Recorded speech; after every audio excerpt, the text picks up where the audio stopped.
Bonjour, je suis Théo de G-Team. Bienvenue à un nouvel épisode de votre podcast des birdies plein la tête, du rêve au projet, du projet à l'action et de l'action au succès. Pour en parler aujourd'hui, j'ai le plaisir d'être avec Mathieu Pavon. Salut Mathieu, Salut Théo.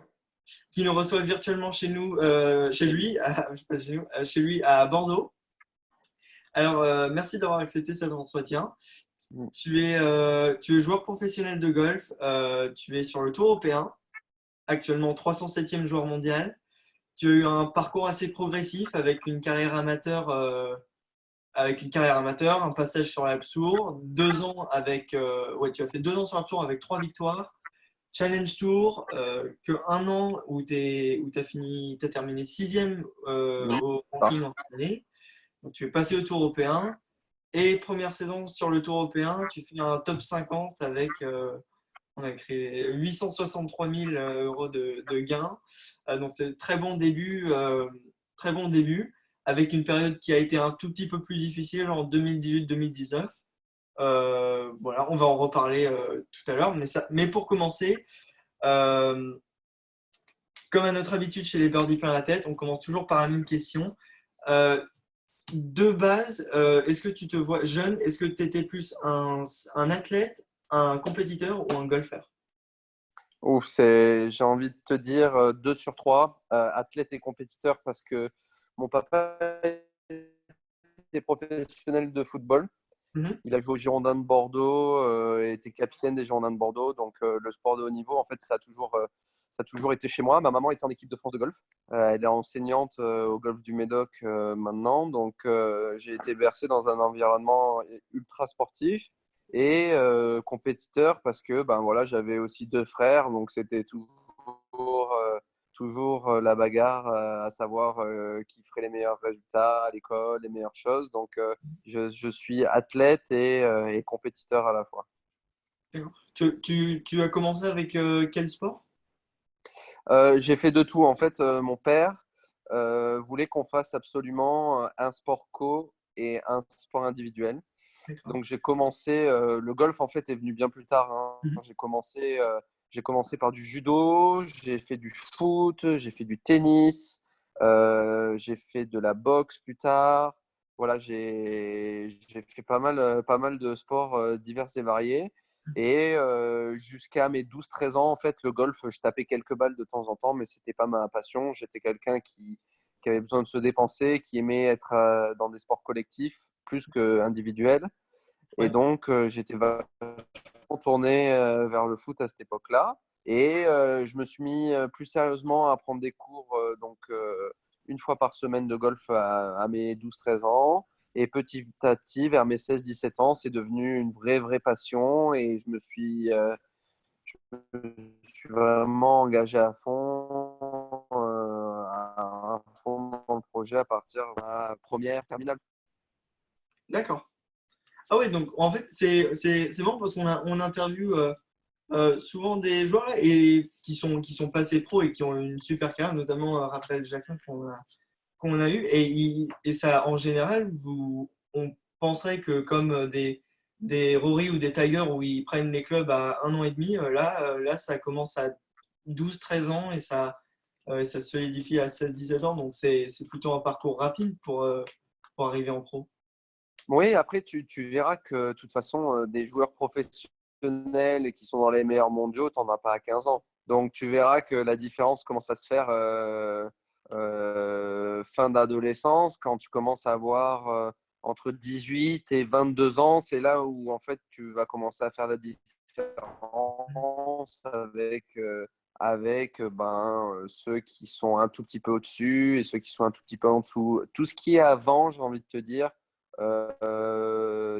des jeunes doués qui ont 14 ans, 15 ans, tu n'auras pas de vérité sur ce qui… Même si c'est des très bons joueurs, ce ne sera pas une vérité pour plus tard. Ça va Et- vraiment, tu vas commencer vraiment à avoir des joueurs qui vont commencer avec 20 ans. Voilà. Après, bien sûr, il y a des joueurs plus jeunes qui vont percer, mais à partir de 20 ans, c'est là où on commence à voir certains joueurs qui sortent un peu du panier et qui commencent à bien jouer chez les pros et avancer petit à petit. Ok.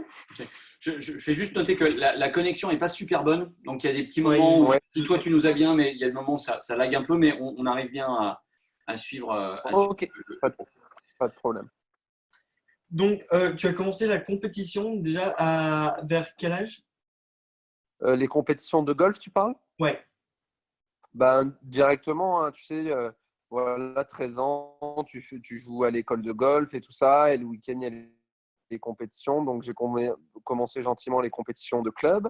Mhm. Puis, à l'époque, il y avait ce qu'on appelait les départementaux, les régionaux et les championnats de France. Donc, voilà, chaque année, il y avait quelques petits rendez-vous quand j'étais plus jeune, à 13 ans, où voilà, on allait jouer à côté de la maison à 1 heure de route et on commençait à un peu la compétition. Ça Là, coupe. ça coupe vraiment. Là. Ouais, on n'entend plus. Ouais, C'est bon? on t'a perdu pendant Parce que 1 minute. Là. moi, je vous ai bien. Ah, ouais. Là, vous m'entendez maintenant? Ouais, ouais. Bah, on t'entend la plupart du temps bien, et Ouais. puis ça fluctue et ça Ah, part. d'accord. Bon, C'est peut-être moi, ma connexion Internet n'est pas terrible ici. ok. Vas-y, Ok. vas-y. Non, non, mais donc les premières compétitions, c'était les compétitions locales, effectivement. Après les compétitions jeunes, c'est ça? C'est ce qu'on Oui, a exactement. vu. Exactement. Et puis petit à petit, quand j'ai eu l'âge en fait de voyager, parce que mes parents ne pouvaient pas forcément m'amener à droite et à gauche, ben, j'ai commencé à voyager à 16-17 ans tout seul et à aller jouer à les grands prix qui étaient dans ma région. D'accord. Ouais. Et à ce moment-là, tu te situais comment par rapport aux champs de joueurs et par rapport aux autres jeunes?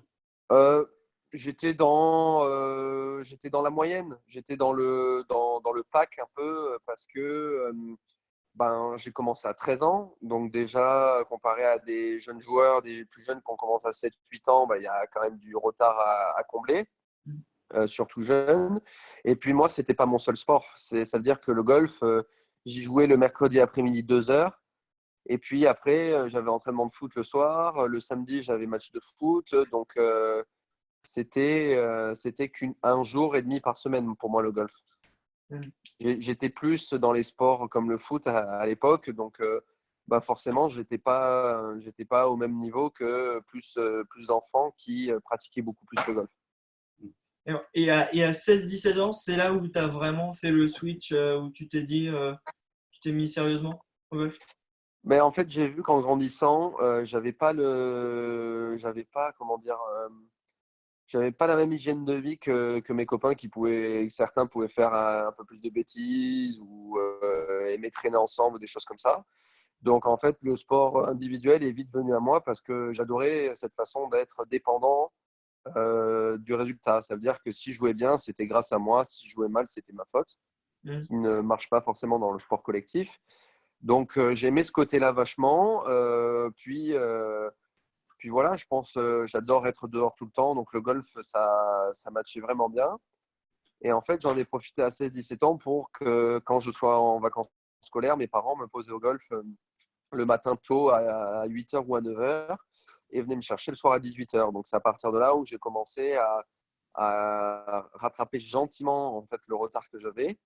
Et sans être encore un très bon golfeur, hein. Je n'ai jamais été moi dans les équipes de France ou dans les choses comme ça. Mais gentiment, j'arrivais à être dans les 50 meilleurs joueurs français. Donc c'était quand même un retard que j'avais réussi à grappiller grâce à cet entraînement que je passais toutes les vacances en fait. D'accord. Et tes premiers enseignants, ça a été, parce que donc, ta maman était enseignante, mais Oui. tes premiers enseignants, il y en a eu d'autres ou Alors, moi, c'était au Médoc. J'ai toujours joué au Médoc. Donc, c'était Gilles Arnaud et Nicolas Besançon qui étaient au Médoc à l'époque, qui s'occupaient de moi. Après, ça a toujours été un regard de ma maman. C'est vrai que quand j'ai commencé à grandir, en cours un peu individuel, j'avais Jean-Louis Guépi, qui était joueur sur les circuits à l'époque, qui m'avait pris un peu sous son aile et qui me donnait quelques cours. Mais voilà, ça restait toujours sur Bordeaux et le golfe du Médoc. C'était des entraîneurs locaux. D'accord. Ok, ok. Et donc ça dure quoi jusqu'au bac et après il y a une autre phase? Ouais, exactement, parce que jusqu'à mon bac, je joue au golf que 1 à 2 fois par semaine. Donc voilà, mes parents, ma maman qui avait une expérience du golf était contre en fait contre être formatée dans des pôles ou des choses comme ça. Elle préférait que je m'enrichisse tout seul et que je fasse mon truc de mon côté tout en suivant un cursus scolaire normal. Donc c'est ce qui s'est passé. J'avais bien sûr une petite carotte, c'était d'avoir, voilà, si j'avais mon bac, j'avais le droit l'année d'après à mon bac, je l'ai eu et en fait c'est là où ça a commencé à basculer en fait ma carrière amateur qui était moyenne à vraiment ce désir d'aller chez les professionnels et surtout d'en sentir qu'on en est capable en fait. C'est à partir de ce voyage aux États-Unis que ça a commencé à basculer. Donc, tu as passé une année aux États-Unis, c'est ça, ou simplement un voyage? J'ai passé 6 mois. En fait, j'ai fait 3 mois d'un coup parce que c'était des visas là-bas. J'ai fait 3 mois. Je suis revenu à Noël, passé mon permis de conduire et tout ça. Et je suis reparti après en début d'année, pour 3 mois. Donc, j'ai passé 6 mois en temps effectif là-bas, mais sur l'année, voilà, ça a été étalé sur du 8 mois, quoi. Et à quel endroit précisément? J'étais à West Palm Beach. Voilà, c'est où est Thomas Levé actuellement. D'accord. Ok, ok. Et Dans quelle structure ou... ouais, ouais, est-ce que tu étais dans une structure là-bas ou est-ce que c'était Alors, chez quelqu'un carrément?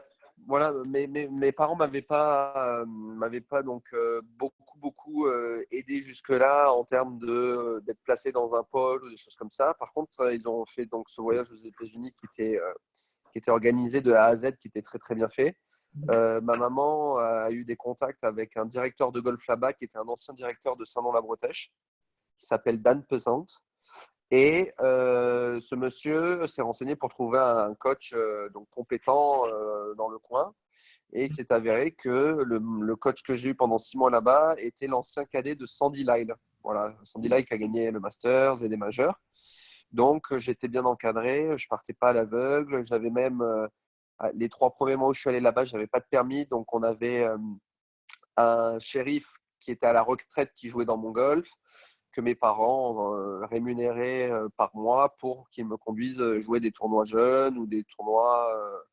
Là-bas, tu verras, ils ont des tournois qui s'appellent des pay and play où tu payes la journée, tu peux jouer contre.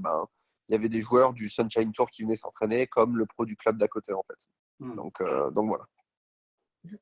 Et donc tu as fait des PMP et ça a été vraiment une expérience euh, enfin pas qui Ça a payé, comptait, quoi. mais ouais, qui a compté à la fin.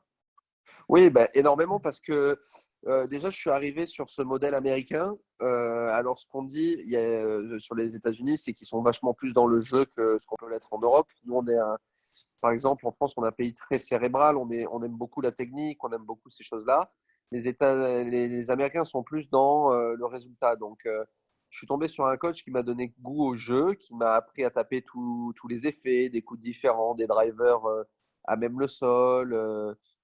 Beaucoup de petits jeux, des hooks, des slices, voilà vraiment savoir faire en fait toute la palette de coups.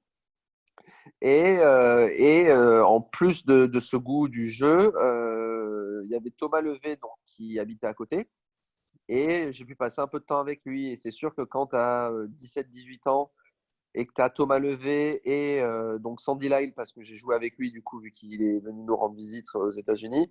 Quand tu as deux joueurs comme ça qui te disent que tu as beaucoup de capacités et qui croient en ton projet, c'est sûr que ça motive et après, faut pas lâcher, quoi.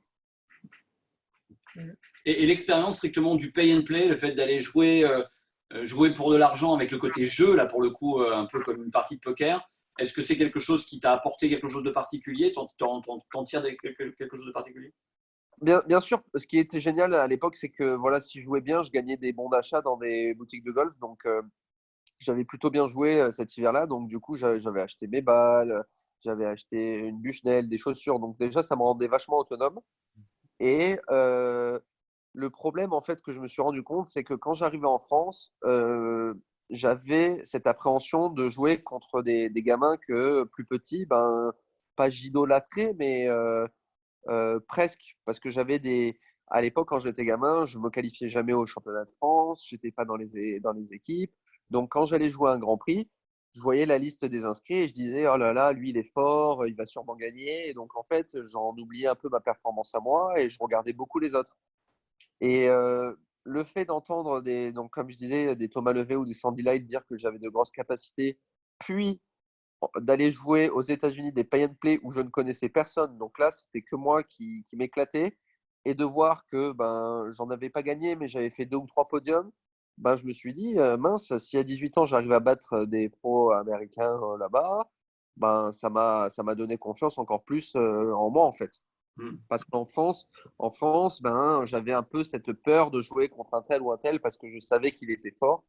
Alors que là-bas, ben, je connaissais personne. Et justement, c'est après ces petits tournois que mon coach me disait, ah, tu vois, lui, ce mec-là qui a fini huitième là derrière toi, ben, ce mec-là, ben, l'année dernière, il a fini 40e du Sunshine Tour. C'est un super joueur, quoi.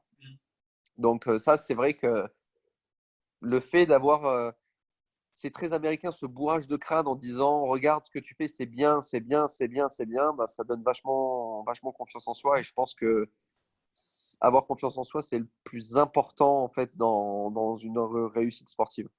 Mm. Jouer sans complexe, en fait, sans a priori, sans complexe.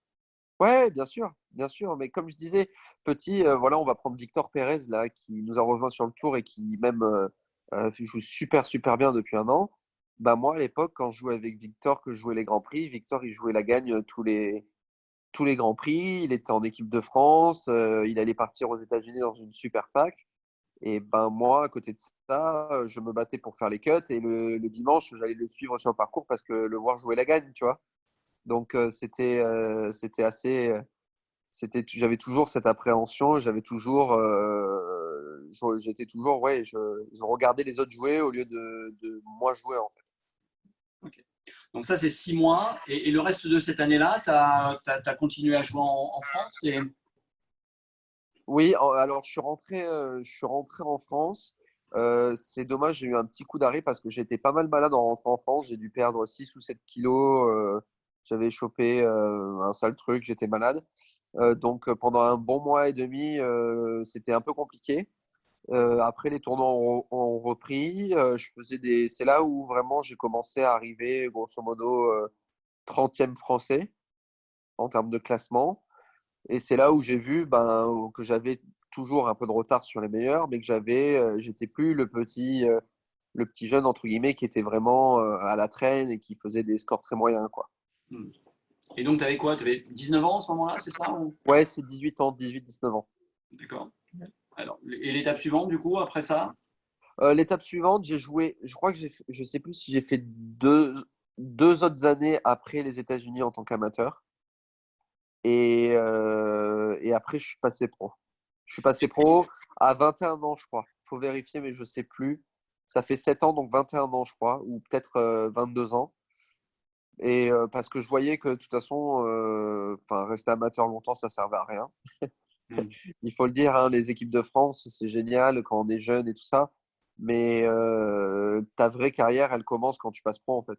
Tout ce que tu as fait avant, tu as beau avoir gagné tous les plus gros tournois au monde, si quand tu passes pro, tu gagnes pas de tournoi, ben, ça aura servi à rien, en fait.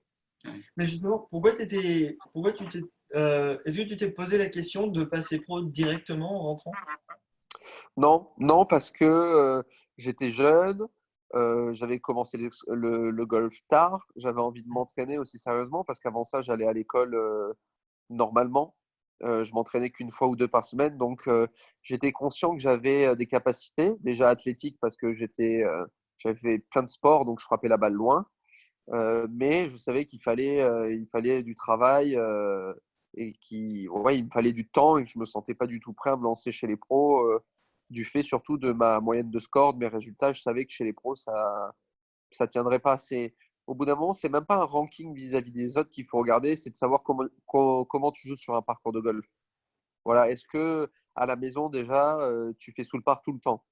Ou enfin 8 fois sur 10, ça arrive de moins bien jouer. Derrière, quand tu vas jouer des tournois jeunes, des grands prix, tout ça, est-ce que tu fais sous le bar souvent? Est-ce que tu arrives à faire des cartes qui sont assez basses, des -6, des choses comme ça? Tu vois, tant que ça déjà, tu as un peu de mal à le faire régulièrement, pour moi, passer pro, ça n'a pas de sens parce que les tournois que tu vas jouer, les mecs, sur 3 jours, par exemple, le Alps Tour, ils vont faire des scores où ils vont gagner en moins 15 ou en moins 20. Donc, si tu n'es pas capable de le faire déjà à la maison ou en tournoi Grand Prix, ça va être compliqué derrière de le faire chez les professionnels, quoi. Et donc, ces 2 années que tu les passes chez toi, à Bordeaux, enfin, Ouais, je les passe à Bordeaux. De là, j'essaye de me trouver un coach parce que le coach des États-Unis me manque pas mal. Après, mon voyage aux États-Unis, c'était un coût. C'était de l'ordre de 20 ou 25 000 euros quand même. Donc, mes parents, à partir de là, m'ont dit bon, tu as fait un beau cadeau. C'est comme si on t'avait payé une école de commerce ou quelque chose comme ça. Donc, déjà, c'est à toi de trouver tes sponsors. Donc, à partir de 18 ans, j'ai dû faire démarcher des gens de mon club, des amis restaurateurs de mes parents et tout ça pour avoir un peu de sous pour payer mes grands prix. Et donc, du coup, ben voilà, c'est moi qui payais mes grands prix, c'est moi qui payais entre guillemets mon coach. Mes parents m'aidaient un petit peu pour mon pro, mais bon, c'était pas non plus une grosse aide. Donc voilà, je restais sur Bordeaux et j'essayais de trouver les pros aux alentours les plus compétents. J'essayais de me renseigner auprès des joueurs professionnels de circuit qui étaient autour de moi, voir vers qui je pouvais me tourner. d'accord. Est-ce que tu penses que ce côté démarcher des sponsors, communication à cet âge-là, t'a vachement aidé pour ensuite tes débuts pro? Ben, il faut le faire. Il faut le faire, oui, parce que déjà, quand je suis passé pro, j'avais ma première saison, elle était payée intégralement. Parce que ça faisait déjà 2 ou 3 ans que ben, j'essayais de fidéliser des gens qui voyaient que j'étais un garçon sérieux, que je m'entraînais bien, que ben, j'étais sympathique et que j'avais fait déjà la démarche à 17-18 ans d'aller les voir. Donc, enfin, à 18-19 ans d'aller les voir. Donc, quand je suis arrivé déjà au 1er janvier de mon année pro, ben, j'avais déjà la totalité de ma saison payée. Comparé à des copains qui s'étaient pris un peu tard, qui s'y étaient pris même le jour du passage pro et ils sont arrivés en début d'année, c'était un peu la panique, quoi. Parce que qui dit passage pro dit création d'un statut social. Donc voilà, j'étais en profession libérale, tu dois payer des charges, il y a des cotisations qui tombent tous les mois. Donc on croit que tu passes pro, tu vas jouer tes tournois, c'est tout beau, tout rose, mais il ne faut pas oublier qu'il y a beaucoup de choses à côté que tu dois payer, que tu dois gérer, quoi. Et ce passage, donc, sur ces 2 années-là, est-ce que tu as passé les cartes tous les ans ou est-ce que tu as attendu et tu les as passées qu'à un certain moment? Non, non, dans mon budget, quand je budgétisais ma saison, je rajoutais toujours, par exemple, ma saison que de tournois me coûtait 20 000 euros, ben, j'essayais de trouver 3 000 euros de plus pour me payer mes cartes européennes. Voilà, après, j'y allais pas avec un cadet comme certains font ou des choses comme ça. Mais voilà, je me payais les cartes comme ça chaque année parce que déjà, c'est le moyen le plus rapide d'accéder au Tour européen. Et c'est le moyen, si on a les moyens de se payer les cartes, parce que c'est cher, d'emmagasiner de l'expérience. Ça fait toujours une expérience, une petite boule au ventre de prendre le départ et de se dire, voilà, c'est des qualifications, il faut bien jouer pour me qualifier dans quelque chose, quoi. Donc, c'est de l'expérience emmagasinée et on tombe souvent sur de bons joueurs, donc c'est important d'aller les jouer, je trouve. Ces 2 années, est-ce qu'elles t'ont permis de vivre des expériences justement en tant qu'amateur? Tu gardes des souvenirs, des bons souvenirs de cette période amateur ou c'était juste une phase de transition, tu faisais ton boulot et tu te préparais pour la suite? Non, non, j'ai plein de bons souvenirs. Moi, je viens des sports co surtout, donc tout ce qui était épreuve collective, j'adorais la Gounouillou, les choses comme ça. C'était vraiment super sympa de partager un sport individuel en fait avec une équipe. Avec le Euh, Médoc, donc, le golf du Médoc. Oui, avec le golf du Ouais. Médoc, surtout que dans mes 2 années amateurs, les 3 années amateurs, pardon, là, avant mon passage pro, on est monté pour la première fois de l'histoire du club en Gounouillou. Donc c'était cool. On avait commencé en 3e division, de faire 3e, 2e, première. Et je crois qu'on avait perdu en demi-finale. Donc d'aller jusqu'en demi-finale de Gounouillou, c'est avec des copains, c'est des super souvenirs. Après, comme je disais, je commençais à financer moi-même ma saison, à trouver des partenaires. Donc, je n'allais pas souvent sortir du territoire pour aller jouer, quoi. Je restais beaucoup en France. J'ai joué une fois le Saint-Andrews Links Trophy, qui est un tournoi à Saint-Andrews. Et sinon, ça restait. J'ai joué les internationaux peut-être du Portugal une fois ou deux. et les moins de 21 ans en Belgique. Donc, tu vois, je restais vraiment là. J'avais un budget à tenir, donc je jouais avec ce que j'avais en fait. Ok. Et à ce moment-là, les déplacements, tu les faisais tout seul aussi? Ouais, tout seul. Je Ouais. prenais l'avion tout seul, les taxis tout seul, les trains tout seul. Depuis que j'ai grosso modo 17-18 ans, je fais tout seul. Après, bon, tu as toujours des copains hein, avec qui tu partages des chambres, que tu rejoins sur les tournois, les choses comme ça, mais sinon, ça se faisait tout seul. Ouais. Mais est-ce qu'il y avait, même à cet âge-là, à 17-18 ans, tu as dû des fois faire des choix où peut-être tu avais des amis qui n'avaient pas spécialement les mêmes priorités, qui étaient plus des copains qui n'étaient pas vraiment dans la bulle au niveau. Comment tu Euh, gérais? Moi, honnêtement, de mes 17 ou 18 ans jusqu'à mes 20, 24-25 ans, j'ai dû aller une dizaine de fois en boîte de nuit. Tu vois? Ça veut dire que je sortais pas. Moi, personnellement, à part à table avec des amis, boire du vin, je bois pas d'alcool. Mhm. Tu vois, c'est sûr que quand mes copains partaient en soirée, bah, moi, je me couchais tôt pour aller m'entraîner, tu vois. Ouais. Donc là, c'est vrai que c'est ce qui a fait, et voilà, je ne citerai pas de nom, mais des jeunes joueurs qui étaient très talentueux petits comparé à moi, ce qui a fait la différence, c'est aussi cette rigueur, je pense. Mhm. Et c'est une rigueur qui est vraiment innée ou que tu as dû travailler? Ben, elle est innée parce que c'est pas un truc que j'aime forcément faire à la base. Ouais. Mais c'est sûr que ben, quand j'allais à des soirées chez mes copains qui habitent à côté de la maison, ben, je restais pas dormir chez eux et faire une soirée jusqu'à 5 heures du matin. J'y allais jusqu'à minuit, 11 heures, 11 heures minuit, et après je rentrais chez moi, quoi. Ouais. Donc voilà, j'étais toujours un peu à côté du lot. Mais voilà, au bout du compte, quelques années plus tard, tu vois, c'était la bonne décision. Pendant ces années-là, tu te projettes loin, tu te dis, tu as un objectif déjà, tu veux arriver sur le tour, PGA Tour, Masters. Non, tout ce qui est masters et tout ça, ça c'est des rêves. Après, moi, dans mon projet, c'était à arriver sur le Tour européen. Après, on en parlera tout à l'heure, mais moi, ma dernière année amateur, en fait, j'ai eu du hips. Je sais pas si vous connaissez ce que c'est. Voilà, j'ai eu du hips au chipping. Ouais. Et donc, du coup, c'est là où tout a failli s'arrêter, où j'ai failli devenir enseignant de golf parce que je jouais très bien, mais mes scores, c'était toujours des +2, +3, parce qu'au chipping, à chaque fois que j'étais en difficulté, ben, je faisais des gras ou des tops et j'avais des angoisses. Donc, c'était assez compliqué, en fait, de se projeter loin, d'avoir des objectifs élevés. Déjà, j'étais dans ma galère avec ce problème-là. Donc, mes objectifs, ils étaient juste à côté, juste devant moi, et j'arrivais pas vraiment à cet âge-là à me projeter, à dire je veux aller là. C'était plus des rêves, mais des rêves sans vraiment avoir d'ambition, quoi. Hmm. Et ça me rappelle quelques souvenirs parce que j'avais fait des cartes, des cartes françaises et j'ai eu pareil, mais au putting à 80 cm. Je sortais des +4, +5 en ratant 7-8 putts à ça. C'était des trucs du jamais vu. Mais comment tu as réussi à sortir de ça? Ben, ça a été hyper dur. Pendant un an, j'ai été dedans. Euh, c'est assez drôle comment ça a basculé parce que pendant un an, j'ai été dedans. Je m'en sortais pas, je m'en sortais pas. Mhm. Je suis allé en fait au Portugal jouer les cartes européennes. Et là, je manque le cut des PQ1. Alors que je joue super bien, je fais deux scores comme +2 ou +4, alors que je joue super bien, mais à chaque fois que je manque un green, ben, je suis incapable de faire un chip putt. Donc c'était compliqué. De là, je rentre en fait, je rentre du Portugal en voiture, donc il y avait beaucoup de routes, 14 heures de route ou tout ça.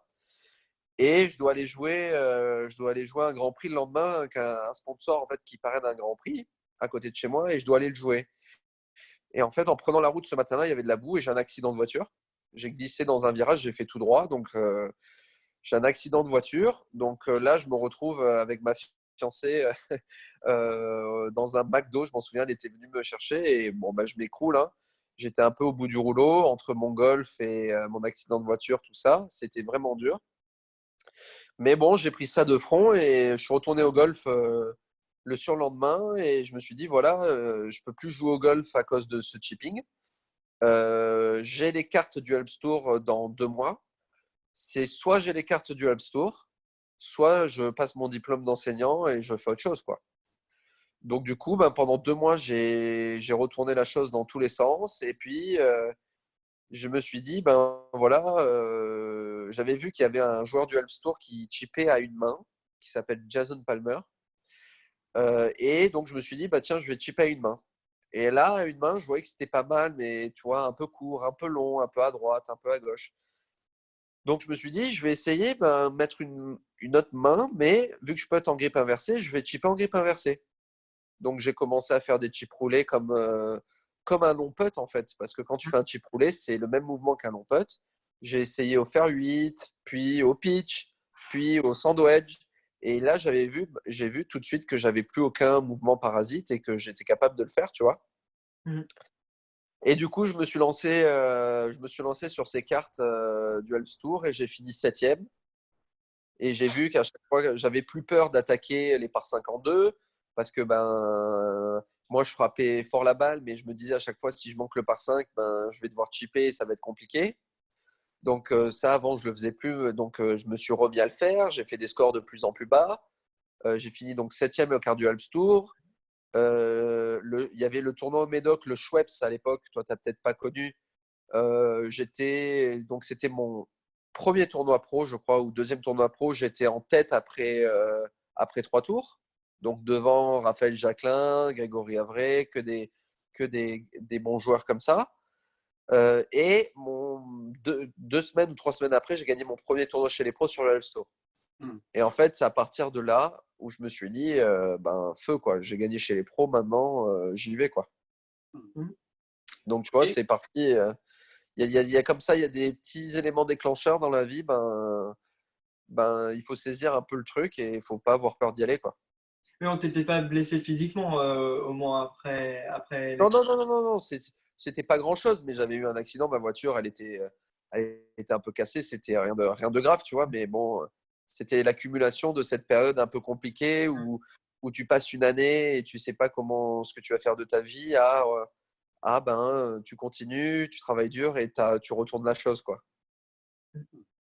Alors donc, à part ces éléments-là, c'est un parcours assez atypique parce que souvent les personnes qui arrivent en pro, ils sont plus ou moins passés par un pôle jeune, par des phases comme celle-ci. Toi, Bien tu as un sûr. parcours vraiment d'autodidacte pour le coup. Mais à partir de là, tu reprends un parcours plutôt genre ligne droite et autoroute, puisque tu fais 2 années sur l'Alps Tour, plusieurs victoires. Ça t'emmène sur le Challenge Tour. Tu fais une grosse saison sur le Challenge Tour et tu arrives sur le Tour européen. Et la première saison est une très bonne saison. Donc là, pour le coup, il y a quatre belles années qui s'enchaînent. En fait, ce qui était assez drôle, c'est que j'ai progressé rapidement comparé à plein de joueurs parce que j'avais aucune attente de résultat. C'est-à-dire que j'étais comparé à l'année d'avant où j'étais donc avec cet accident de voiture et que j'étais même pas capable de faire des chips. J'arrive à être pro et à gagner mon premier tournoi, c'est inespéré. Donc tout ce qui vient, c'est que du bonheur, c'est que du positif. J'attends rien du tout à part me faire plaisir et jouer plein de tournois. Je m'éclate, je voyage, je suis avec des copains, je fais quelques bons résultats, je gagne mes premiers sous. Et en fait, ma première année, quand j'étais sur ma première année à l'Alps Tour, il y avait Benoît Ducolombier qui était beaucoup au golf du Médoc pour entraîner Julien Ken et Grégory Avray. Et à ce moment-là, j'avais pas de coach. Et moi, je rêvais que d'une chose, c'est que ce monsieur qui était super sympathique avec moi à l'époque, je rêvais qu'il m'entraîne. Et voilà, j'ai fait des demandes et des demandes à la fédération. C'est pas passé. C'est arrivé qu'en fin d'année Alps Tour de ma première année. Donc malheureusement, j'ai fini 8e ma première année sur l'Alps Tour. C'est pas passé loin.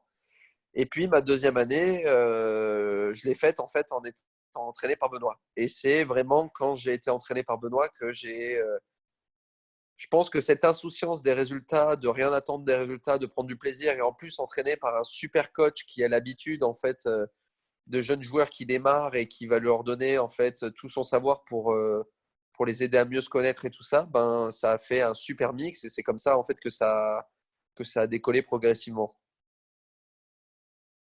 Donc, deuxième année, tu finis.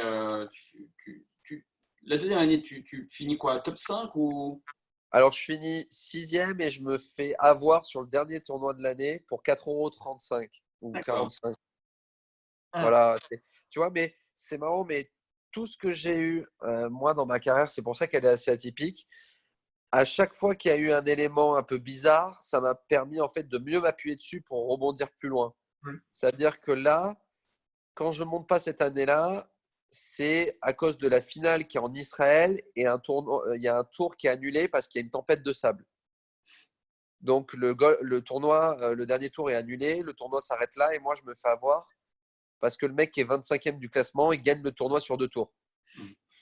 Donc c'est voilà, j'étais au fond, je vais aux cartes européennes, boum, je les passe. Je les passe, je fais les 6 tours, donc j'ai ma catégorie Challenge Tour. Et du coup, je me retrouve dans une position qui est encore meilleure que si j'étais monté directement Gold Tour, quoi. Donc à chaque fois, il a fallu qu'il y ait en fait quelque chose un peu qui me barre la route pour vraiment m'en servir de force et de dire ok, c'est pas grave, j'y vais, quoi. Alors là, sur ces 2 premières années pro, quel est ton. Alors, on a parlé. Tu as parlé de l'évolution de ton coach, de ton coaching. Euh, En dehors de ça, quelle est ton équipe? Qui tu as autour de toi pour t'aider, pour t'accompagner? Alors, j'ai donc Benoît du Colombier qui est mon coach. Et à l'époque, ah non, j'ai 2 personnes, pardon. J'ai donc un médecin généraliste de mon golf qui s'appelle Christophe, qui est quelqu'un de très cultivé et qui m'a aidé en fait à prendre confiance en moi. Qui est super. C'est une crème super sympa et qui a une formation en psychologie. Donc, j'ai commencé à passer beaucoup de temps avec lui, à beaucoup lui parler de où j'en suis, si j'avais des questions, est-ce que tu penses que, voilà, là en ce moment je joue très bien, est-ce que tu penses que je dois lever le pied, truc. Et en fait, ce monsieur, par sa démarche, m'a apporté des réponses. C'était, voilà, est-ce que tu penses que qu'un Tiger Woods, quand il joue très très bien, est-ce qu'il s'entraîne plus, est-ce qu'il s'entraîne moins? Donc, ça m'a permis de réfléchir un peu sur mon cas. Et c'est comme ça que petit à petit, j'ai appris à mieux me connaître, de savoir que quand je joue très bien tel tournoi, la semaine d'après, il faut que je fasse plus cool tel jour, des choses comme ça. Donc, ça a été, ce monsieur a été en fait mon préparateur mental. Et à côté de ça, j'avais un préparateur physique qui était un ami de ma mère qui tenait une salle de sport, donc qui me faisait gratuitement des programmes et qui m'aidait un petit peu. D'accord. On a raté, parce qu'il y a eu une petite coupure, on a raté le nom Ouais, du préparateur physique, du Christophe. préparateur mental. Il s'appelle Christophe McDonen. D'accord. Voilà. Ok. Donc ça, c'est le team qui t'emmène Alps Tour jusqu'au Challenge Tour. Sur le Challenge Exact. Tour, tu gardes la même équipe? J'ai la même équipe sur le Challenge Tour, exactement la même. Ok. Donc, belle année sur le Challenge Tour. Alors là, pas de victoire, mais par contre, il y a 3 deuxièmes places. Ouais, Et ça te vaut de terminer sixième au ranking, synonyme de passage sur le Tour européen. bien sûr. Ok. Comment tu vis justement cette nouvelle étape qui te rapproche un peu plus de l'objectif final qui est d'arriver sur le Tour majeur? Super bien parce qu'encore une fois, cette saison-là, j'étais tellement content, encore une fois, d'arriver sur le Challenge Tour que ça s'est fait tout seul parce que j'avais aucune attente. Comme je dis, ça a toujours été ça en fait, c'est que c'est un peu particulier, mais comme je disais, je suis sur le Challenge Tour 2 ans après être passé pro. Et si je regarde 2 ans en arrière, j'étais à 2 doigts de devenir enseignant de golf, quoi. Donc, c'était une spirale hyper positive dans laquelle je me posais aucune question et je prenais tout ce qui venait. Voilà. Après, ce qui est très drôle aussi sur le Challenge Tour, c'est que quand j'arrive, donc il faut savoir que cette année-là, j'ai manqué un seul cut, je crois, sur 25 ou 26 tournois. J'arrive et je passe mes 2 premiers cuts, je dois faire 50e et 25e. Et j'ai mon père au téléphone et mon père il me dit ouais, c'est bien, tu as bien joué, je venais de faire 25e en Égypte. Et je lui dis ouais, mais je joue super bien, mais par contre, qu'est-ce que c'est dur. j'ai l'impression de jouer super bien, mais ça avance pas, quoi. Regarde, 25e, j'ai mis 1200 points. À la fin de l'année, les meilleurs, ils mettent 90 000 points, quoi. Et donc, je dis, Fouah, ça va être super dur parce que moi, je joue bien, mais enfin, il y a plein de monde qui joue mieux que moi, quoi. Et je raccroche, je rentre à la maison. 2 semaines après, je pars en Turquie, je finis deuxième. La semaine d'après, je repars en Italie, je refinis deuxième. À chaque fois, bon, en plus, pour la petite anecdote, à chaque fois, il y a quelqu'un qui fait birdie au 18 pour pas que j'aille en playoff. Donc, et là, d'un coup, je passe donc du rookie qui débarque à être, j'étais premier de l'ordre du mérite, quoi.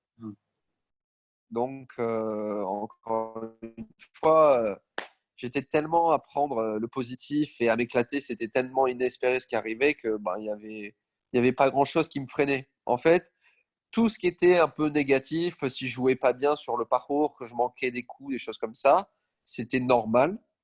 C'était normal, donc ça me frustrait absolument pas. Et tout ce qui m'arrivait de bien, en fait, je m'en nourrissais. C'était génial, c'était inespéré. Donc, ah ouais, trop bien, ah ben, je m'éclate, ben, je continue. Et voilà, ben, je fais des mauvais coups, je fais une mauvaise journée. Bon, ben, c'est pas grave, c'est normal. En même temps, c'est ma première année sur le Challenge Tour. Et donc, j'ai fonctionné comme ça. D'accord. Ok. Donc cette même énergie, elle t'emmène sur le Tour européen pour le coup, Ouais. et la martingale continue parce que la première année est bonne, quoi. Tu termines dans le top 50 et tu es vraiment, tu as ta place dans le gratin du golf européen. Voilà, comment tu vis cette dernière année d'ascension fulgurante justement jusqu'à arriver à un premier gros objectif? Tu parles de comment j'ai vécu ma première année sur le Tour européen?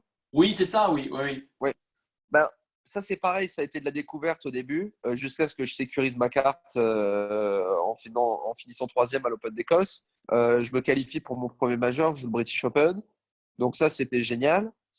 Après, ça a été un peu plus dur parce que j'ai commencé à avoir des attentes. Et en fait, c'est là où ça devient plus compliqué à gérer parce que, comme je disais depuis le début, je prenais tout ce qui arrivait, c'était que du bonus. Et au bout d'un moment, arrivé, bah, c'est présomptueux de dire ça, mais sur le toit de l'Europe, parce que voilà, jeune rookie de 24 ans, d'arriver dans les 50 meilleurs joueurs d'Europe, j'étais là, ouais, bon, ben, moi, je veux mieux, quoi. Moi, je veux jouer les majeurs. Maintenant, je veux être le meilleur joueur du monde. Je veux jouer le PGA Tour. Alors qu'avant tout ça, bah, c'était un rêve, mais il était loin parce que je pensais qu'il n'était pas, entre guillemets, atteignable, tu vois. Mhm.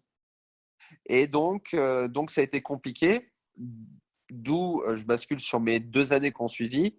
Si j'ai fait des années un peu plus moyennes, c'est parce qu'il y avait beaucoup d'attentes. Voilà, j'attendais beaucoup de moi. Je sentais que je sens que j'ai des capacités. Donc, du coup, tout ce qui marchait moins bien devenait frustrant, alors qu'avant, bah, c'était normal. Donc, c'était pas grave. Je passais à autre chose.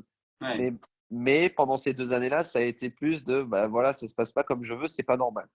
Parce que en même temps, donc on a mis, je crois que tu es 49e à la fin de l'année de la première année sur le Tour européen et autour de la 130e place mondiale. Oui, oui, c'est ça. Là, pour le coup, effectivement, c'est un changement de statut qui a un impact, pour le coup, apparemment, sur ta psychologie, quoi, sur ton. Bien sûr, en plus à ce moment-là, mon staff évolue. J'arrête avec mon préparateur physique, j'en prends un nouveau. J'arrête avec mon préparateur mental parce que je sentais que j'avais besoin de quelque chose de plus professionnel. Lui m'apportait une aide vachement affective et des choses comme ça. Et je sentais que pour passer un cap, j'avais besoin de quelqu'un qui avait plus de connaissances du sport de haut niveau et des choses comme ça. Donc je change aussi ça. Donc, j'arrive avec un staff, entre guillemets, un tout petit peu différent. Et donc, ben, forcément, ça complique un petit peu les choses au début parce qu'il faut apprendre à se connaître et tout ça. Et puis, comme je disais, ça augmente mes attentes parce que voilà, je prends pour moi un staff qui est plus compétent. Donc, j'attends plus d'eux, plus de moi et j'ai envie d'aller plus loin, quoi. Est-ce que le changement, du coup, tu ressens un impact dans la vie de tous les jours, dans ton organisation, dans la façon dont tu fais les choses, et tout ça se ressent en compétition, ou est-ce que c'est juste le fait que tu arrives moins à performer en compétition alors que tout le reste a l'air plutôt de se passer bien? Non, tout le reste se passe plutôt bien. Après, dans les 2 années, l'année dernière et celle d'avant, donc 2019-2018, ça devenait un peu plus flou sur plusieurs choses. Voilà, ça veut dire que je commençais à avoir des doutes et les doutes, si tu les règles pas vite, en fait, ça te pollue. Et moi, voilà, j'avais des doutes sur où en était mon swing, où en était ma tête. Et donc, j'ai laissé traîner et j'ai laissé traîner en fait trop longtemps. C'est pareil. Bien sûr, je leur jette pas la pierre du tout. C'est des personnes que j'adore qui sont très compétentes. Benoît m'a aidé énormément, mais voilà, j'ai décidé d'arrêter de travailler avec lui l'année dernière parce que on était un petit peu en désaccord sur certaines choses dans mon swing que moi je voulais faire évoluer. Et donc, j'ai décidé d'arrêter l'année dernière. Mais cette décision, elle a été pour moi peut-être un tout petit peu tardive. Mhm. C'est pareil, mon cadet, Arnaud, avec qui j'ai commencé depuis la fin du Challenge Tour, qui est un très bon cadet, c'était devenu mon meilleur ami parce qu'on partageait toutes les semaines ensemble des expériences de tournoi, des majeurs, des choses comme ça. Du coup, je suis arrivé à un stade où c'était plus mon ami qu'une relation professionnelle. Donc, j'ai eu du mal à couper le cordon aussi, à me dire, bon, je veux quelqu'un d'autre où ce sera plus professionnel. Donc, si je devais m'écouter, faire un bilan aujourd'hui, les 2 années de creux que j'ai eu, un petit peu, qui sont loin d'être catastrophiques, ça a été parce que j'avais des doutes et que je m'en suis pas occupé assez rapidement, en fait. On a interviewé Maxime Demory en Ouais, janvier, qui est le fondateur de la team Saint-Laurent, dans laquelle tu fais partie. On en reparlera tout à l'heure. Mais ouais, il nous avait dit que l'affect Dans une comment équipe, dire, dans une ouais, ouais, relation. dans une équipe comme ça, dans une équipe professionnelle, surtout autour du golf, où c'est très centré autour du joueur, c'est très très compliqué. Euh, c'est c'est difficile. En fait, il faut juste que toutes tes décisions, ce soient des décisions rationnelles. C'est-à-dire qu'il n'y ait pas l'affect qui rentre en jeu. Et c'est ça qui est difficile. Si tu as des décisions parce qu'il y a l'affect qui joue, là, en fait, tu es un peu mal barré et là, tu vas faire des bêtises. Et c'est là, en fait, où moi, j'ai pris, par exemple, j'ai changé mon cadet, j'ai pris Basile d'Alberto, qui a plein de pros. Basile, je l'adore, mais je sais qu'avec lui, je serais capable d'avoir beaucoup moins d'affect que je pouvais avoir avec Arnaud, qui était vraiment mon ami. Basile est mon ami, mais je sens que s'il y a une décision à prendre ou si je dois être plus ferme ou des choses comme ça, je vais être capable de le faire. C'est pareil avec Benoît. Ça veut dire que mon nouveau coach, Jamie, je l'adore, mais je serais capable d'être ferme et de prendre des décisions. Alors qu'avec Benoît m'a tout donné. C'est comme mon grand-père. Il fait partie, pour moi, je serais redevable toute ma vie de s'être occupé de moi comme il l'a fait. Donc, c'était très, très dur. Tu vois, donc, il faut, cette notion d'affect, elle est vraiment importante. Et après, elle dépend de toi aussi, comment tu es. Tu vois, Phil Mickelson, il a son cadet, je crois, depuis toujours. Et lui, il est capable peut-être de le faire. Voilà, Dustin Johnson, il a son frère comme cadet, par exemple. Tu vois, après, c'est à toi, malheureusement, tu t'apprendras à découvrir comment tu fonctionnes et tu feras peut-être des erreurs et c'est comme ça que tu grandiras. Euh, souvent, c'est à la fin de l'interview qu'on te demande des conseils pour les jeunes, mais tant qu'on est dans le sujet, je vais demander maintenant. Quel est ton conseil pour un jeune, par exemple, qui se trouve en désaccord avec son coach niveau swing? Est-ce que tu penses qu'il a la maturité de, pour dire ce qui est bon pour son swing ou est-ce que c'est mieux d'écouter son coach? Ça dépend sur quel aspect. Ouais. Si c'est des fondamentaux, que ce soit des postures, des grips, des choses comme ça, Mhm. je te dirais écoute ton coach. Ouais. Si c'est dans le swing, du moment que tu sais faire plein de coups différents, Après, c'est à toi de le sentir. Le problème quand on est jeune, c'est qu'on n'a pas forcément toutes les informations et les connaissances d'un swing de golf. Donc, c'est difficile de se dire je ne suis pas d'accord avec un tel, moi je préfère ci ou ça. Après, le meilleur conseil que je peux te donner, c'est que si tu es en désaccord avec ton coach, ben, ça vaut peut-être le coup de demander l'avis à d'autres aussi. Mhm. Parce que c'est toujours délicat. C'est toujours délicat, mais au final, c'est toi le joueur. Ouais. Voilà, c'est toi le joueur, donc c'est toi qui tranches. Si tu as envie d'écouter, ben super. Si tu n'as pas envie, ne le fais pas. Mais si tu as confiance en ton coach, il faut communiquer avec lui. Ça veut dire que il veut te faire quelque chose, ben, peut-être que de lui dire écoute, cette façon-là, ça ne me plaît pas, est-ce qu'on peut trouver autre chose qui va amener à la même chose, tu vois? Est-ce qu'on peut trouver un autre exercice ou une autre sensation ou des choses comme ça? Ben, peut-être que toi, tu vas accrocher, ça va te plaire et donc vous serez tous les deux gagnants, tu vois? Mhm. C'est très important l'échange et la communication dans un groupe, que ce soit avec ton préparateur physique, ton kiné, ta préparatrice mentale, ton coach. C'est hyper important d'échanger et que tout le monde soit synchro en fait. Comme ça, tu gagneras du temps. Ouais. On a évoqué Maxime Demery, le team Saint-Laurent. T'es rentré dans le team à quel moment, toi? Je crois que c'est ma première année Challenge Tour. D'accord. Et alors, qu'est-ce que ça change pour toi dans ton organisation, dans ton système, le fait d'être dans ce groupe? Ben, moi, déjà, financièrement, c'était une super aide. À l'époque, c'était pas.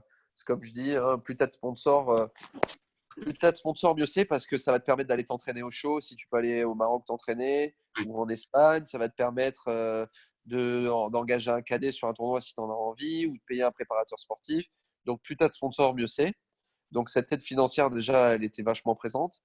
Après, ça m'a donné aussi un groupe d'entraînement. Et à l'époque, moi qui arrivais du Challenge Tour, je rentrais dans un groupe où il y avait Jeff Luquin, donc qui avait une super expérience du monde de haut niveau. Il y avait Edouard Espagna, il y avait Thomas Linard. Tu vois, ils étaient Thomas Linard et Edouard. Ils étaient tous les deux sur le Tour européen à ce moment-là. Donc, super expérience pour moi. Jeff, qui avait l'expérience, qui avait joué des majeurs et gagné Cran-sur-Sierre. Donc, j'arrivais, ça m'a apporté de l'expérience et ça m'a permis, comme vous, de poser les questions auxquelles j'avais besoin qu'on réponde, quoi. Hmm. Donc et tu es toujours dans le team. Après, il y a eu des mouvements dans l'équipe. Benjamin Hébert qui sont arrivés, Victor Pérez qui sont arrivés aussi dans le team. Oui, c'est ça. En fait, je pense que Maxime, avec la montée du team, a voulu monter un peu en gamme le team, ce qui est normal. Et on s'est retrouvé avec des joueurs, entre guillemets, un peu plus performants, des joueurs un peu du moment. Maxime a décidé d'arrêter de prendre dans le team en fait des joueurs du Alps Tour, qu'il aide par un autre biais. Il aide certains joueurs du Alps Tour par un autre biais, mais c'est pas, ils font pas partie même de la team Saint-Laurent. Mhm. Et donc du coup, on s'est retrouvé avec Victor Pérez, Benjamin Hébert, Thomas Linard, moi et cette année, on a décidé de faire rentrer Frédéric Lacroix, qui a fait une très bonne saison sur le Alps Tour. D'accord. Et donc, dans cette période que tu traverses de 2 années, tu dis que tu tardes à prendre des décisions. Qu'est-ce qui fait que tu finis par les prendre, ces décisions, justement? Ben, qu'est-ce qui tarde, c'est que j'ai vraiment cru que j'étais capable l'année dernière de perdre ma carte déjà. Et donc, du coup, ça m'a mis un bon coup de pied dans les fesses et dire moi, si je joue au golf maintenant, c'est pas pour être 50e de la race chaque année. Si je joue au golf, c'est pour jouer des majeurs et aller sur le PGA Tour. Je vois que mon système à l'heure d'aujourd'hui, donc c'est les mêmes personnes qui travaillent pour moi depuis déjà 3 ans, et on a produit ça comme résultat en tant qu'équipe. Donc je me dis que ben, si je veux produire quelque chose d'autre, il va falloir que je change. Et c'est comme ça, c'est une prise de risque. C'est soit tu acceptes de faire des résultats comme ça et tu restes entre guillemets dans ton confort et tu vois petit à petit comment ça se passe en prenant de l'expérience et des choses comme ça. Soit tu décides d'aller de l'avant et tu fais des changements, mais voilà, est-ce que les changements seront bons ou pas bons? Ça, c'est à toi de t'en convaincre et de te dire que c'est le meilleur pour toi et d'y aller, quoi. Il y a un énorme switch mental là, parce que tu passes d'une situation où j'ai pas d'attente et voilà, je suis content de ce qui arrive, à non, non, voilà, maintenant j'affirme des ambitions, j'assume mes ambitions et il faut que je me donne les moyens de les atteindre. C'est Bien c'est sûr, un changement important. bien sûr, ça a été parce que j'ai pris confiance énormément. C'est une grosse prise de confiance quand j'arrive la première année sur le tour, 3 ans après être passé pro et que je suis dans les 50 meilleurs joueurs européens. Ben oui, tu prends de la confiance énormément dans ton jeu, dans tout, quoi. Tu as envie de plus et tu dis, ouais, je suis fort, quoi. Je suis jeune, j'ai envie de. Maintenant que j'ai ça, j'ai envie de plus, quoi. Mm. Donc, c'est vrai qu'il y a eu un vrai switch mentalement. Et voilà, c'est un peu dangereux, comme j'ai dit, parce que j'ai des attentes. Ce qui a fait que ben, c'était plus compliqué sur les parcours, des agacements, des choses comme ça. Mais voilà, ça a aussi été bénéfique parce que ben, ça m'a permis de faire évoluer mon staff et d'avancer, quoi. Mm. Et donc, le staff, tu t'as renouvelé début 2019 ou courant 2019 ou Non, non, non, non, mon staff. Bon, David, mon préparateur physique, travaille toujours avec moi. Mhm. J'ai mon kiné, Jérémy, qui est arrivé en début d'année 2019. Mon préparateur mental, je l'ai que depuis fin d'année dernière aussi, donc fin 2019. Et mon coach, Jamie, on avait travaillé un peu en binôme avec Benoît Ducolombier et lui l'année dernière, mais c'était un peu compliqué. Donc, j'ai commencé en fin d'année 2019 aussi. D'accord, Donc, en gros, quand j'ai pris le départ de mes premiers tournois en 2020, c'était nos premières semaines avec notre staff tous ensemble, en fait. d'accord. Et donc, comme tu as fait ce gros changement en 2020, et tu as fait un très bon début de saison, très peu de tournois, mais un très bon début de saison là en 2020, comment s'est fait toute la préparation? Comment se fait une off-season pour toi?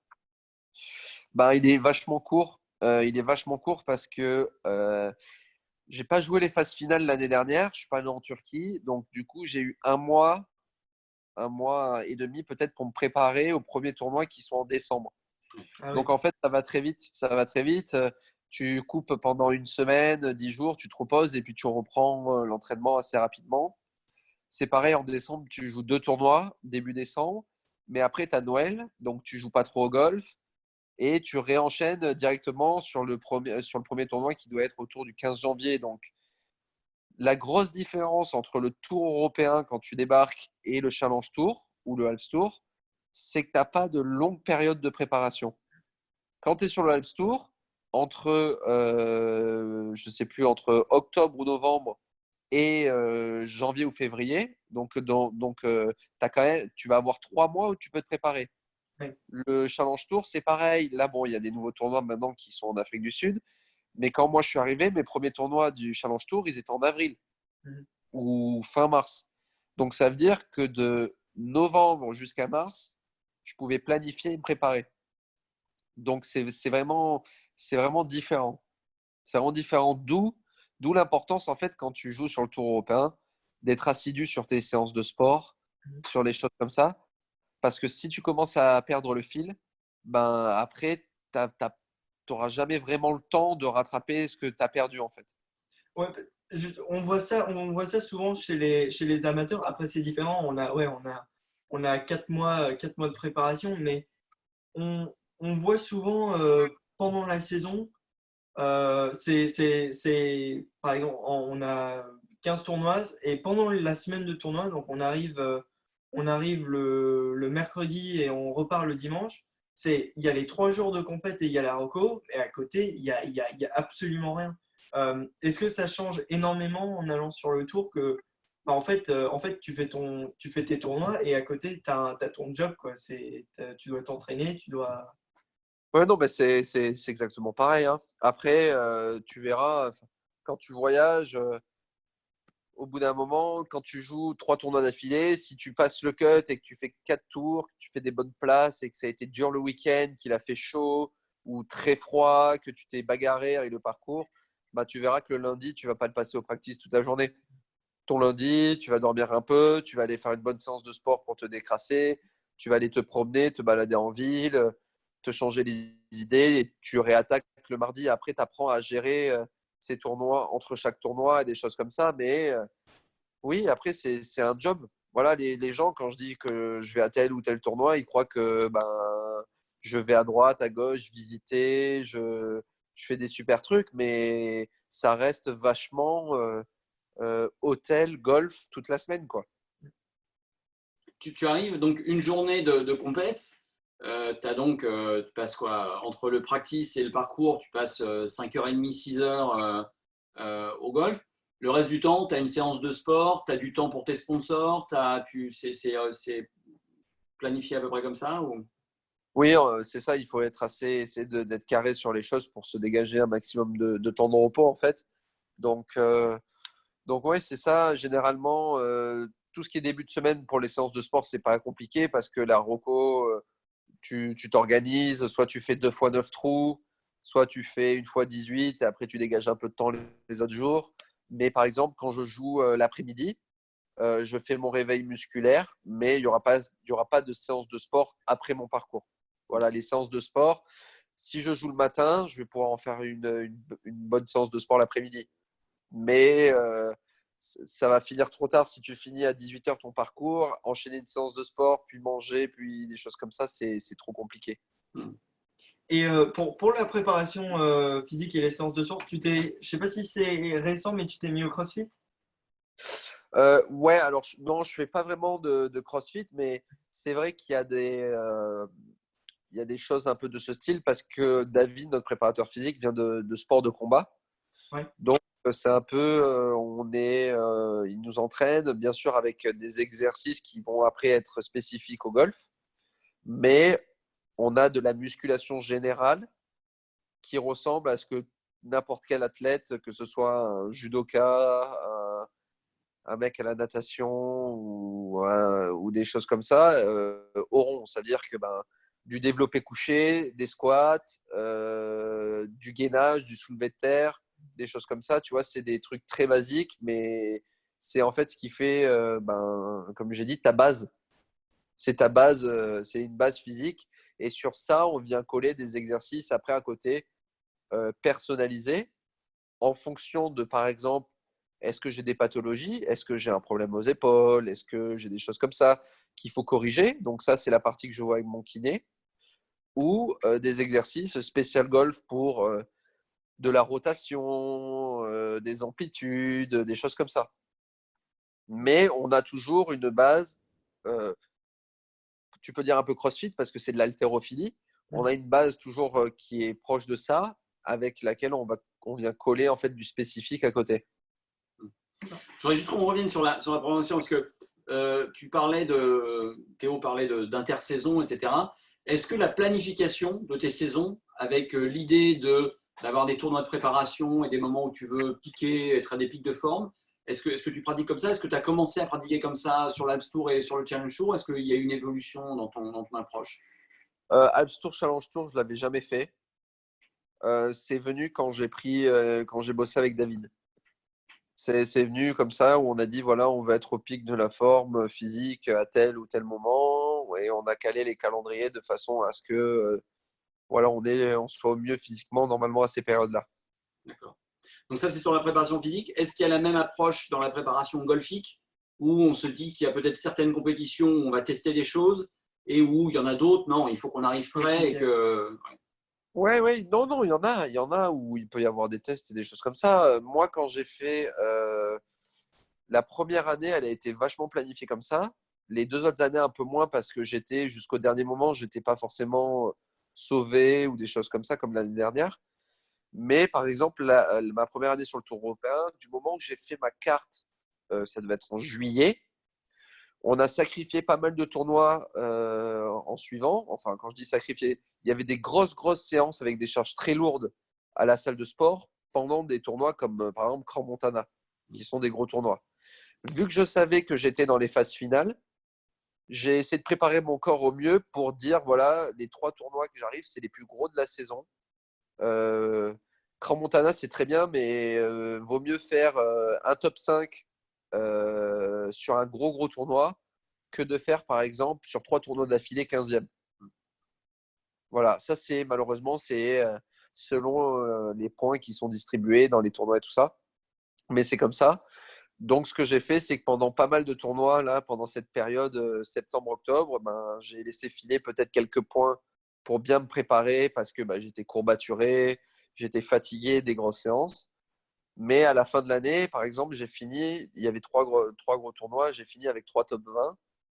Et donc, du coup, j'ai fini dans les 50 premiers, quoi. On a, avec toutes ces études, toutes ces rencontres qu'on fait, on essaie de conceptualiser un peu notre truc et on identifie en fait 3 axes pour construire un champion. Il y a l'athlète, il y a le compétiteur et il y a l'entrepreneur. Donc l'athlète, ça parle tout seul, c'est vraiment le corps. Le compétiteur, c'est vraiment être capable de produire de la performance, de produire des résultats. Et l'entrepreneur, c'est construire des systèmes qui pérennisent ça dans le temps. Aujourd'hui, qu'est-ce que tu fais, toi? Comment tu t'organises pour devenir justement un athlète de plus en plus solide? Quelle est ton approche en termes d'alimentation, en termes Bien d'entraînement sûr. physique, d'hygiène? Alors, au bout d'un moment, on arrive tous à être à peu près au même niveau. Sur le Tour européen, quand tu es joueur du Tour européen, on a tous à peu près le même niveau. Ce qui va différencier un joueur qui gagne chaque année et qui va vers jouer les gros tournois, ça va jouer sur des détails. Ça veut dire que tu verras peut-être le mec, il tape pas forcément beaucoup mieux que toi, il tape pas forcément plus fort que toi, il peut pas forcément mieux que toi, mais il sera toujours là. Pourquoi? Parce que peut-être que le mec, il mange mieux que toi, peut-être que le mec, il dort mieux que toi, peut-être qu'il fait du stretching, ou peut-être qu'à la salle, il fait mieux son sport. Donc ça, c'est vraiment des trucs où il faut aller gratter petit à petit. Moi, je voyais que le matin, j'étais déjà quelqu'un qui mangeait beaucoup. J'adore manger, j'adore la viande, des choses comme ça. Depuis novembre dernier, fin d'année 2019, je mange quasiment plus de viande. Ou sinon, c'est de la viande blanche. Donc déjà, le matin, je me sens beaucoup moins fatigué. J'ai perdu un petit peu de poids, voilà. C'est que des choses comme ça. J'ai acheté une bague qui s'appelle la Oura Ring qui calcule mes données de sommeil. Ça me permet de voir est-ce que mon sommeil est bon, est-ce que je me couche pas trop tard, est-ce que il fait pas trop chaud dans la pièce où je suis, est-ce que parce que j'ai trop mangé le soir, donc du coup j'ai du mal à m'endormir. Donc du coup, comme ça, tu affines petit à petit et c'est ces choses-là qui vont faire que tu vas faire la différence avec plein d'autres mecs qui peut-être négligent ces détails-là. Tu parles de relever un certain nombre de détails. Comment tu t'y prends concrètement? Tu tiens un journal? Tu utilises cette base-là pour échanger avec avec ton équipe? Comment ça se passe? Déjà, au niveau de l'alimentation, non. Euh, je mange entre guillemets ce qui me plaît, mais je sais ce qu'il faut manger, pas manger. Parce que bon, tu regardes ma bibliothèque, j'ai plein de livres de tout. J'ai plein de livres sur plein d'athlètes, j'ai plein de livres sur le mental, sur les compléments alimentaires, sur l'haltérophilie. Voilà, je me renseigne parce que j'ai besoin de savoir comment tout fonctionne. Et puis, il ne faut pas oublier que tu as beau être encadré par une équipe, tu es vachement indépendant. Donc, c'est important d'avoir des connaissances. Après, mes données de sommeil, c'est mon kiné qui a mon mot de passe sur ma session. Donc, il récolte les données. Il a déjà utilisé cet anneau, par exemple, avec Victor Pérez, avec son frère qui est joueur de foot pour l'AS Monaco. Donc, il sait comment ça marche et il sait comment on peut. Voilà, Matt, regarde, je pense que ce serait pas mal de tester de se coucher un peu plus tôt ou ce serait pas mal que tu te lèves 1 heure plus tôt pour voir ou essaye de voir en mangeant telle proportion d'aliments, qu'est-ce que ça donne, ou en mettant la clim dans la chambre, baisser un peu la température de la chambre. Et donc, c'est comme ça qu'on récolte un peu des informations. Et vu qu'on a des données avec ces bagues ou des choses comme ça, tout de suite, tu le vois. En fait, c'est très rationnel. Tu vois les choses, donc tu comprends assez vite comment ça marche. De la même façon, dans ton travail et les débriefs que tu fais avec ton encadrement technique, là pour le coup, vous utilisez beaucoup les stats? Ouais. Dans mon équipe d'ailleurs, j'ai un statisticien qui travaille avec Tommy Fleetwood aussi. Et c'est vrai que voilà, lui, je l'ai pris individuellement parce que sur le tour européen, tu peux avoir accès à tes stats, mais elles ne seront pas aussi précises que moi, ce que je fais avec lui. Ça veut dire que le mec, sur 100 coups de fer que j'ai manqué à droite, il va me dire est-ce qu'elles ont tendance à être courtes, est-ce qu'elles ont tendance à être longues. Sur mon fer neuf, il va te dire voilà, en moyenne, ton fer neuf, tu le mets à 5 mètres du drapeau. Et donc, ça, c'est pas mal parce que mon cadet peut lui parler, lui demander certaines choses et ça nous donne des petits renseignements sur est-ce que je peux faire tel type de coup ou des choses comme ça. Parce que toi, tu le vois grossièrement. Je sais très bien que ben, voilà, quand je manque mes balles à droite, je les manque quasiment tout le temps courtes. Ou quand je manque un coup de golf, ben, il est 90% du temps à droite. Mais il y a des stats au putting, sur la vitesse. Après un premier putt, est-ce que je me mets pas trop loin du trou? Donc tu peux travailler un peu ton dosage à l'entraînement. Ça vraiment, ça t'aide, encore une fois, à t'apporter des détails pour améliorer ton entraînement. Après, avec mon coach Jamie, je tiens un carnet de notes. Ça veut dire, je faisais déjà un peu ça avec Benoît, mais j'ai repris l'idée sur Victor Pérez qui le fait constamment. Sur chaque semaine d'entraînement ou chaque semaine de tournoi, j'écris une page dans mon livre où quelles ont été mes sensations. Tu verras qu'en notant, il y a des choses en fait qui reviennent grossièrement, tu vois. Mentalement, j'ai été comment sur le parcours, quels exos j'ai fait au putting, au chipping, mes sensations, est-ce que j'ai aimé les exos, est-ce que j'ai pas aimé. Mes exos de chipping, par exemple, fallait que je rentre, je sais pas, 2 balles à tel endroit, est-ce que j'en ai rentré une ou deux. Et comme ça, encore une fois, ça me donne des repères. Voilà, ah, regarde l'exo de chipping, ben, je le fais depuis 10 jours. Ben, il y a 10 jours, j'y arrivais, je mettais que 3 balles, ben là, j'en mets 6 maintenant. Donc, tu vois une progression. Et tu t'entraînes pourquoi? Pour voir ça. Si tu t'entraînes et que tu vois, tu peux pas quantifier si tu progresses ou des choses comme ça, c'est pas fun. Moi, j'ai besoin pour me nourrir et savoir que je fais bien les choses, j'ai besoin d'avoir des choses qui sont quantifiées, de voir que je progresse. Par exemple, quand je fais du sport, de voir, d'avoir une balance pour pouvoir me peser, voir si je perds du poids, j'en gagne. Je note, pareil, quand je fais mon développé couché, je note le poids. Est-ce que après avoir travaillé pendant 10 jours spécifiquement, est-ce que j'ai progressé? Et c'est que des choses comme ça, de voir, de pouvoir jauger sa progression, et je trouve ça important, tu vois. Voilà, moi, c'est pour ça que je m'entraîne. Au lieu de me concentrer sur les résultats en tournoi, je préfère me concentrer sur ma progression à l'entraînement, tu vois. Hmm. Parce que si je progresse à l'entraînement chaque jour, si j'améliore mes stats, c'est comme beaucoup comme ça que je joue en tournoi, j'essaye d'améliorer mes stats. Attention, hein, sur tout ce que je dis, c'est beaucoup 2020. Tout ce que je mets en place là, c'est beaucoup 2020 comparé aux années d'avant. Ben, moi, ça me fait beaucoup de bien. Et tu vois, mon début de saison, j'ai pas forcément gagné de tournoi ou de choses comme ça.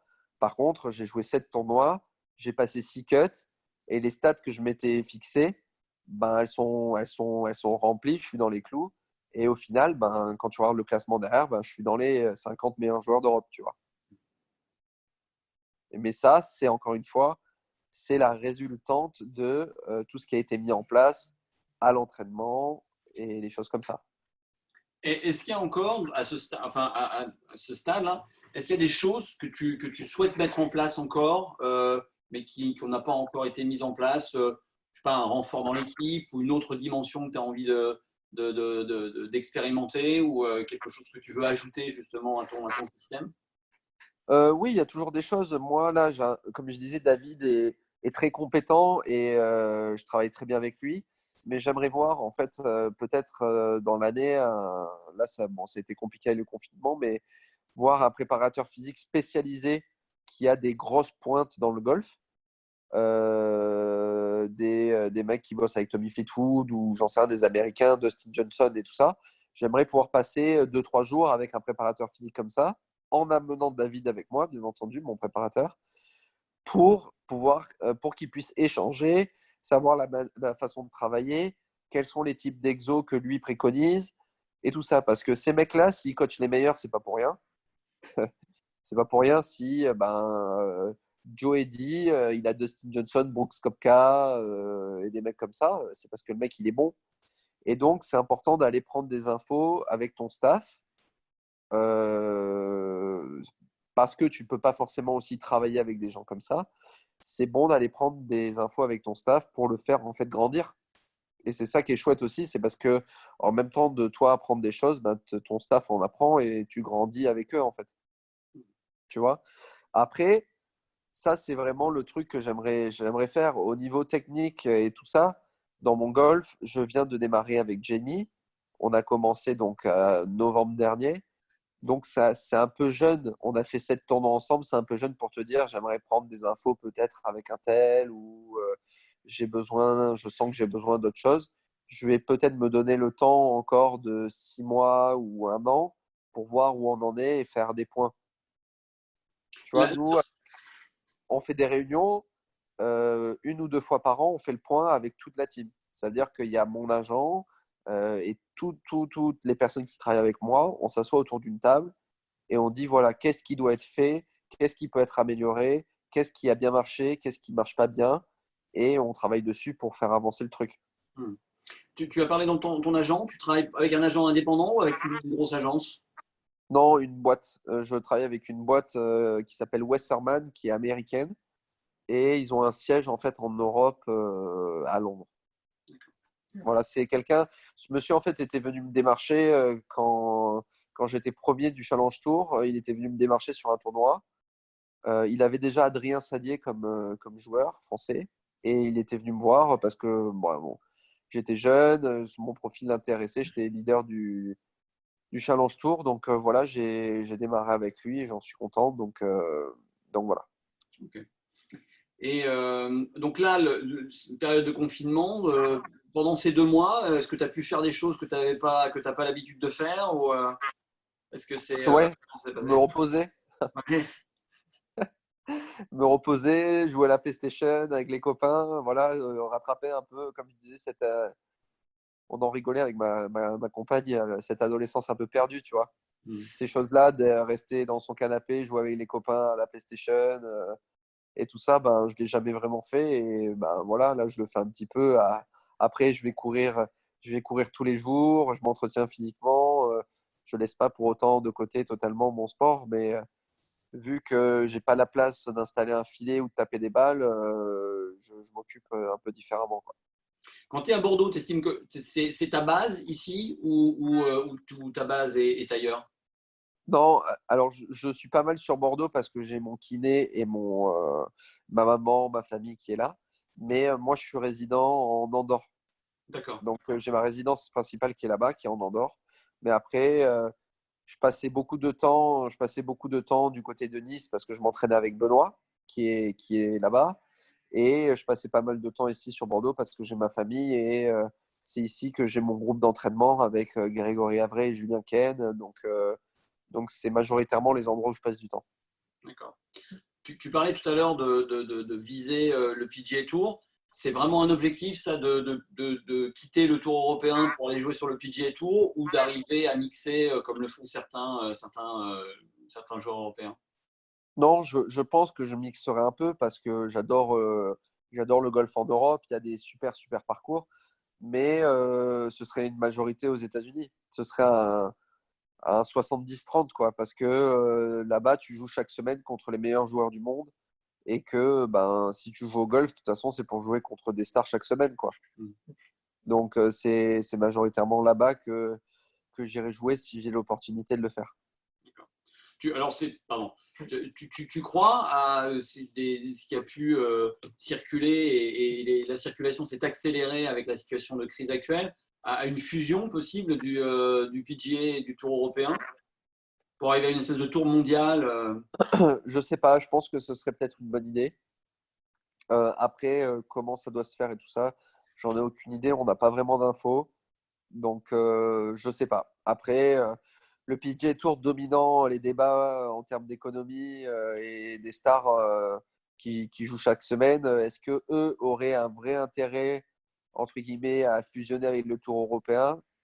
Je pense que s'ils le font, ce sera sous leurs conditions à eux. Donc, je ne sais pas du tout comment ça se passerait. J'avais une dernière question sur. Là, je reviens sur la préparation. Toi quand tu repars pour un mois pour faire de l'entraînement, tu te bases où? Quand je fais de l'entraînement, ben, ça va dépendre, encore une fois, ça dépend. Ça Mhm. dépend parce que je vais pas mal en Andorre où je fais ma préparation physique là-bas. Parce que bah, tu es en altitude, il y a les salles de sport et c'est bien de couper aussi des gens que je connais et du monde du golf. Mhm. Mais après, quand moi je m'entraîne en France, c'est majoritairement sur Bordeaux. Sûr, pardon? Sur Bordeaux. Ah oui, d'accord. Y a pas, tu ressens pas le besoin. Ah oui, donc tu disais tout à l'heure qu'il n'y avait pas vraiment d'intersaison, mais parce qu'en fait, en hiver, vous jouez beaucoup à l'étranger pour le coup. On joue beaucoup. Après, tu vois, là, en début d'année, on a recommencé avec Abu Dhabi qui devait être autour du 15 janvier. Ben, au 7 ou 8 janvier, j'étais à Dubaï en train de m'entraîner, quoi. Hmm. Par exemple. Après, c'est pareil à l'intersaison, vu que j'ai pas joué les phases finales.